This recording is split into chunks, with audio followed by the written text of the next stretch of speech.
मूंग तुलाई बंद होने पर किसानों ने लगाया जाम। दमोह जिले की हटा कृषि उपज मंडी में मूंग की तुलाई अचानक बंद होने और खरीदी केंद्र बदलने से नाराज किसानों ने सोमवार शाम मंडी के सामने चक्का जाम कर दिया। सड़क के दोनों ओर वाहनों की लंबी कतारें लग गईं, जिससे आवागमन बुरी तरह प्रभावित रहा। सनकुइया समिति में गड़बड़ी की जांच के बाद तुलाई का प्रभार सोजना समिति को सौंपा गया। साथ ही किसानों को पटेरा और देवडोगरा के निजी वेयर हाउस में तुलाई कराने की सूचना दी गई। इस फैसले से किसान भड़क गए और प्रशासन के खिलाफ जमकर नारेबाजी करते हुए व्यवस्था बहाल करने की मांग की।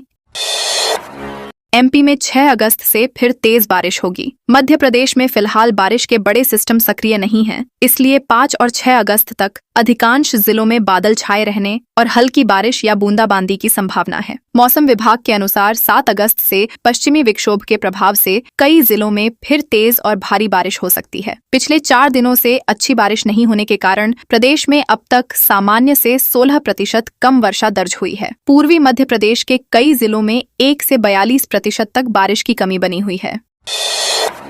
एमपी में 371 वर्ग किलोमीटर जंगल घटा। केंद्रीय पर्यावरण, वन एवं जलवायु परिवर्तन मंत्रालय की रिपोर्ट के अनुसार 2021 से 2023 के बीच मध्य प्रदेश में 371 वर्ग किलोमीटर वन क्षेत्र कम हुआ है, जो देश में सबसे अधिक है। पिछले 5 वर्षों में विकास परियोजनाओं के लिए 24,969 हेक्टेयर वन भूमि का उपयोग भी बदला गया, जिसमें प्रदेश पहले स्थान पर है। पेड़ों की कटाई को लेकर सिंगरौली, भोपाल सहित कई क्षेत्रों में विरोध प्रदर्शन जारी हैं। पर्यावरणविद और विपक्ष सरकार से विकास और पर्यावरण संरक्षण के बीच संतुलन बनाए रखने की मांग कर रहे हैं।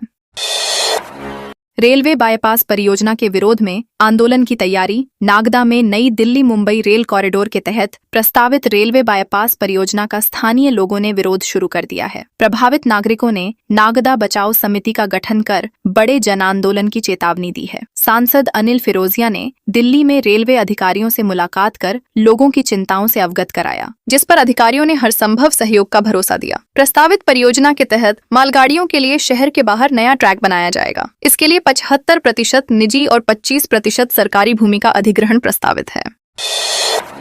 8 साल से फरार दहेज प्रताड़ना के आरोपी पिता पुत्र गिरफ्तार। ग्वालियर पुलिस ने दहेज प्रताड़ना मामले में 8 वर्षों से फरार चल रहे पिता पुत्र को गिरफ्तार कर लिया। दोनों आरोपी गुजरात के अलग अलग शहरों में पहचान बदल कर रह रहे थे और लगातार ठिकाने बदल रहे थे। पुलिस को एक पारिवारिक कार्यक्रम के कार्ड से महत्वपूर्ण सुराग मिला, जिसके आधार पर दोनों तक पहुंच बनाई गई। महिला की शिकायत पर पति मंगल सिंह उर्फ पुतुआ राजावत और ससुर सुरेश सिंह राजावत के खिलाफ दहेज प्रताड़ना, कार और नकदी की मांग सहित अन्य धाराओं में मामला पहले से दर्ज था। दोनों को अब न्यायालय में पेश किया जाएगा।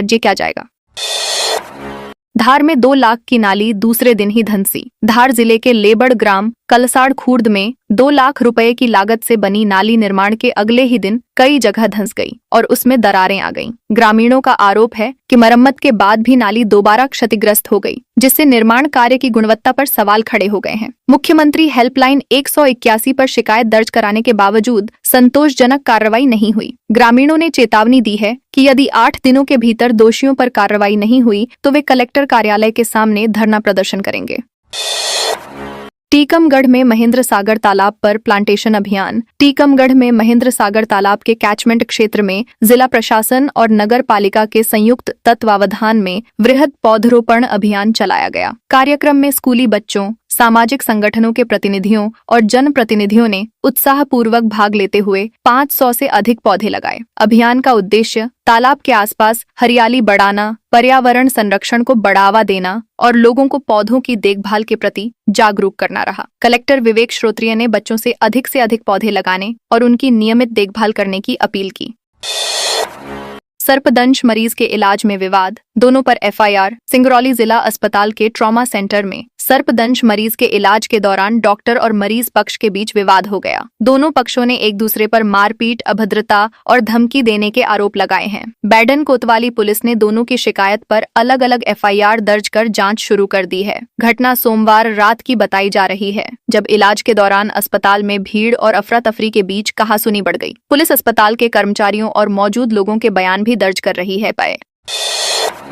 रीवा एसएसएम मेडिकल कॉलेज में इंटर्न डॉक्टरों का विरोध। श्याम शाह मेडिकल कॉलेज रीवा के इंटर्न डॉक्टर 1 स्टाइपेंड नीति लागू करने और स्टाइपेंड बढ़ाने की मांग को लेकर लगातार प्रदर्शन कर रहे हैं। इंटर्न डॉक्टरों का कहना है कि वर्तमान में उन्हें 14,000 रुपए प्रति माह स्टाइपेंड मिलता है, जिसे बढ़ाकर 30,000 रुपए किया जाना चाहिए। उनका यह भी कहना है कि प्रदेश के सभी सरकारी मेडिकल कॉलेजों में समान स्टाइपेंड लागू किया जाए ताकि विद्यार्थियों के बीच असमानता समाप्त हो और सभी इंटर्न डॉक्टरों को समान सुविधाएं तथा आर्थिक सहायता मिल सके। बड़वानी के सिद्धनाथ मंदिर में हरिहर का दिव्य मिलन।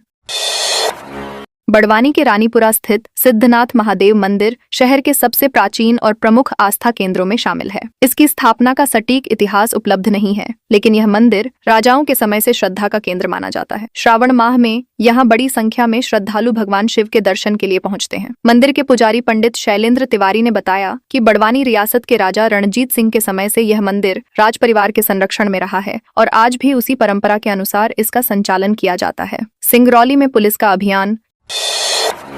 94 वाहनों पर चालान। सिंगरौली यातायात पुलिस ने सोमवार शाम विशेष जांच अभियान चलाकर नियमों का उल्लंघन करने वाले 94 वाहन चालकों पर चालानी कार्रवाई की। अभियान के दौरान अनधिकृत hooter, siren, flash light, black film, लाल पीली नीली बत्ती, वीआईपी स्टिकर और सरकारी पहचान का दुरुपयोग करने वाले वाहनों की सघन जांच की गई। पुराना यातायात तिराहा सहित कई प्रमुख स्थानों पर कार्रवाई करते हुए पुलिस ने निजी वाहनों पर सरकारी विशेषाधिकार दर्शाने वाले चिन्हों के इस्तेमाल पर सख्ती दिखाई और नियमों का पालन करने की अपील की। झाबुआ में 50 किमी पैदल मार्च पर किसान। झाबुआ जिले के बनी और रूपगढ़ गांव के किसानों ने फसल बीमा राशि नहीं मिलने के विरोध में मंगलवार सुबह कलेक्टर कार्यालय तक लगभग 50 किलोमीटर का पैदल मार्च शुरू किया। किसानों ने चेतावनी दी कि मांगें पूरी नहीं होने पर वे कलेक्ट्रेट परिसर में अनिश्चितकालीन धरना देंगे। किसान अपने साथ राशन और जरूरी सामान लेकर निकले हैं। उनका आरोप है कि प्रशासन सैटेलाइट सर्वे का दावा करता है, लेकिन पात्र किसानों को बीमा राशि नहीं मिल रही, जिससे अनेक किसान लाभ से वंचित रह गए हैं। बेरखेड़ी कला में क्षतिग्रस्त पुलिया बनी मुसीबत। सागर जिले के रहली विकास खंड स्थित ग्राम बेरखेड़ी कला में कोपरा नदी पर बनी क्षतिग्रस्त पुलिया विद्यार्थियों के लिए बड़ी परेशानी बन गई है। पुलिया खराब होने के कारण छात्र छात्राएं जान जोखिम में डालकर नदी के बीच से होकर स्कूल जाने को मजबूर हैं। सोशल मीडिया पर सामने आए वीडियो में छात्राएं ग्रामीणों के सहारे पुलिया पार करती दिखाई दे रही हैं। यह मार्ग बेरखेड़ी कला और चैनपुरा गांव के विद्यार्थियों का प्रमुख रास्ता है। बारिश में जलस्तर बढ़ने से दुर्घटना का खतरा और अधिक बढ़ गया है। गुना में युवक की हत्या के 3 आरोपी गिरफ्तार। गुना शहर की श्रीराम कॉलोनी में 45 वर्षीय लखन ओझा की हत्या के मामले में पुलिस ने 3 आरोपियों को गिरफ्तार कर लिया है। जांच में सामने आया कि मामूली विवाद के बाद पड़ोसियों ने लखन के साथ बेरहमी से मारपीट की थी। पोस्टमार्टम रिपोर्ट में सिर में गंभीर अंदरूनी चोट को मौत का कारण बताया गया, जिसके बाद हत्या का मामला दर्ज किया गया। पुलिस के अनुसार घटना में शामिल एक आरोपी अभी फरार है, जिसकी तलाश जारी है। गिरफ्तार आरोपियों को अदालत में पेश कर जेल भेज दिया गया। दतिया में कांग्रेस की जीत के बाद छिंदवाड़ा में जश्न। दतिया में कांग्रेस प्रत्याशी की जीत के बाद छिंदवाड़ा में सोमवार देर शाम कांग्रेस कार्यकर्ताओं ने जोरदार जश्न मनाया। शहर के कई स्थानों पर आतिशबाजी की गई, मिठाइयां बांटी गईं और कार्यकर्ताओं ने एक दूसरे को जीत की बधाई दी। मतगणना के दौरान कांग्रेस और भाजपा के बीच कड़ा मुकाबला देखने को मिला तथा हर राउंड में बढ़त बदलती रही। अंतिम परिणाम में कांग्रेस की जीत तय होते ही कार्यकर्ताओं में उत्साह की लहर दौड़ गई और जिले भर में खुशी का माहौल बन गया। धान रखाव में लापरवाही, पन्ना प्रबंधक निलंबित। मध्य प्रदेश वेयरहाउसिंग एवं लॉजिस्टिक्स कॉरपोरेशन ने धान के रख रखाव में गंभीर लापरवाही पाए जाने पर पन्ना शाखा प्रबंधक वंदना बागरी को निलंबित कर दिया है। निगम अध्यक्ष संजय नगायच के निरीक्षण में लक्ष्मीपुर ओपन कैप परिसर में कई अनियमितताएं सामने आई थीं। जांच में पता चला कि हजारों मीट्रिक टन धान के स्टैकों पर लगे कैप कवर फटे हुए थे, जिससे बारिश का पानी अंदर पहुंच गया। रिपोर्ट के आधार पर विभाग ने तत्काल कार्रवाई करते हुए संबंधित अधिकारी को निलंबित कर दिया था। भोपाल में आवासीय भवनों में कमर्शियल एक्टिविटी, आज कोर्ट में सुनवाई। भोपाल में आवासीय भवनों के व्यावसायिक उपयोग से जुड़े मामले में मंगलवार को सुप्रीम कोर्ट में सुनवाई होगी। याचिकाकर्ता रहवासियों ने बताया कि वे वीडियो कॉन्फ्रेंसिंग के माध्यम से सुनवाई में शामिल होंगे और हाल में हुई कार्रवाई के फोटो तथा वीडियो अदालत के समक्ष प्रस्तुत करेंगे। शहर के कई आवासीय क्षेत्रों में लंबे समय से व्यावसायिक गतिविधियां संचालित होने पर स्थानीय लोगों ने आपत्ति जताई है। इसी मुद्दे को लेकर पहले हाईकोर्ट में भी याचिका दायर की जा चुकी है। 20 दिन की पैरोल पर जेल से बाहर आएगा आसाराम। जोधपुर सेंट्रल जेल में बंद आसाराम को राजस्थान हाईकोर्ट ने 20 दिन की पैरोल मंजूर कर दी है। राज्य सरकार ने अदालत में आशंका जताई थी कि पैरोल मिलने पर उसके फरार होने की संभावना है, लेकिन कोर्ट ने इस दलील को पर्याप्त आधारहीन माना। खंडपीठ ने कहा कि पैरोल से इनकार करने के लिए ठोस कारण प्रस्तुत नहीं किए गए। इससे पहले जिला प्रशासन की बैठक में आसाराम का पैरोल आवेदन खारिज कर दिया गया था, जिसके खिलाफ हाईकोर्ट में याचिका दायर की गई थी। 150 छात्रों ने खुद को छात्रावास हॉल में किया बंद। श्योपुर के जवाहर नवोदय विद्यालय में सोमवार को 150 से अधिक छात्रों ने विरोध प्रदर्शन करते हुए खुद को छात्रावास की दूसरी मंजिल के एक हॉल में बंद कर लिया। छात्र केवल कलेक्टर से बातचीत की मांग पर अड़े रहे। पुलिस, एसडीएम, तहसीलदार और स्कूल प्रबंधन ने करीब 8 घंटे तक समझाइश की, जिसके बाद रात में छात्र बाहर आए। विवाद की शुरुआत हॉस्टल में मोबाइल मिलने, बिजली बंद होने और तोड़फोड़ की घटना के बाद कुछ छात्रों पर प्रस्तावित अनुशासनात्मक कार्रवाई के विरोध से हुई। बात है